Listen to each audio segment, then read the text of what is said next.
Alors, agence de notation, toujours, Fitch évoque, sans le dire, un défaut de paiement aux États-Unis. Une dépêche curieuse de Reuters en provenance de Singapour nous apprend que l'agence Fitch a menacé de placer la note souveraine des États-Unis en surveillance négative si le plafond d'endettement de l'État n'était pas relevé d'ici le 2 août prochain. N'ayez pas peur. Une planche à billets pour un nouveau seuil et tout ira bien. Dans le même genre, toujours Bill Gross de PIMCO dit que les États-Unis sont dans une situation pire que la Grèce, raison pour laquelle il a bazardé tous les bons du Trésor.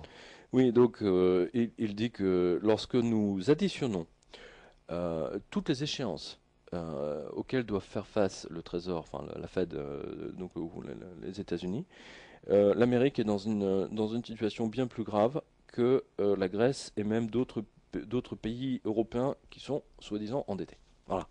Donc, hein, ça vous montre bien que les Américains sont en train d'allumer des contre-feux en Europe, hein, pour que l'opinion publique, la fameuse opinion publique, hein, Mondial. mondiale, pense que tout est de la faute de la Grèce, du Portugal, etc., alors que c'est de la faute de ces bandes d'enfoirés. Voilà. De ces bandes de voleurs, de ces bandes d'escrocs, hein, il n'y a pas d'autre mot. Voilà. C'est des voleurs, c'est des voleurs. C'est des voleurs. Et Ben, C'est surréaliste, hein. Ben Bernanke, dans cette affaire, on se rappelle son surnom, Hélicoptère Ben, qui était prêt à balancer tous les billets nécessaires pour éviter le problème ou la faillite des États-Unis. Et tu as intitulé cet article Ben Bernanke ou les malheurs de la vertu de la planche à billets. Oui. Hélicoptère Ben a parlé dans le Post la semaine passée et il a dit cette phrase désormais célèbre, détaillée dans Zero Edge. Je n'ai aucune idée de pourquoi l'économie irait mieux, mais elle ira mieux. Oui. Non, mais il était fabuleux. Une dépêche Reuters sur le défaut américain, encore une fois, l'effet popcorn sur le défaut américain continue grâce à cette dépêche de Reuters qui affirme que si les États-Unis font un défaut de paiement, Standard Poor's mettra tout de suite la note D aux États-Unis. Waouh, quelle décision! Mais c'est en 2007 que Standard Poor's aura dû mettre la note D.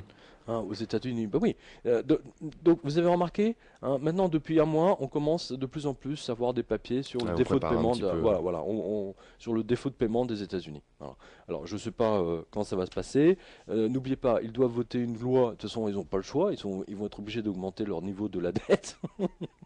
Ils creusent le trou encore plus profond, hein, voilà, formidable. Mais de toute manière, ils ne pourront jamais le combler, tout le monde le sait. C'est juste une question de gagner du temps avant chaque élection. Obama veut gagner les élections de 2012, Sarkozy veut gagner les élections de 2012. Ils seront prêts à toutes les compromissions, à tous les mensonges économiques possibles et imaginables pour se faire élire. Hein, mais une fois qu'ils seront élus, alors là, les mesures d'austérité qui vont leur tomber sur la figure seront absolument effroyables. Alors, pour ce qui est de la dette américaine, qui fait tic-tac, attention, les bons du trésor, plus tout le reste arrivant à échéance, que la Fed devra payer avant le 31 août 2011, et de, tadam, tadam, 467 milliards de dollars. Alors donc effectivement donc sonnerie aux morts, hein, mais on vous dit que c'est la Grèce qui est en faillite, hein.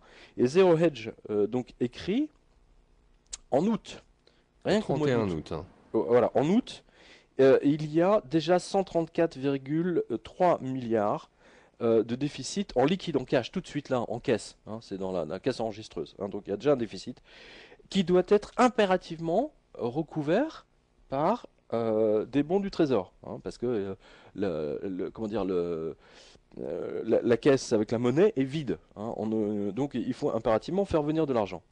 Mais si vous additionnez toutes les échéances des États-Unis, vous arrivez à 467 milliards. On vous fait grâce du 0,4.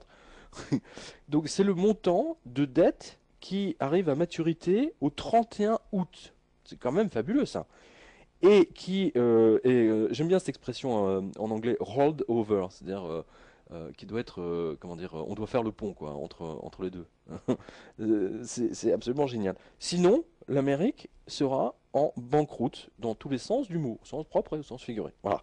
Donc vous comprenez pourquoi les banques françaises, en ce moment, mettent tout en place pour vous empêcher non seulement de retirer votre argent, hein, parce qu'ils savent que la Fed va tousser à un moment donné, et que ils vous envoient des lettres recommandées pour tout et pour rien, pour vous pomper 20-30 euros de frais de lettres recommandées. Voilà.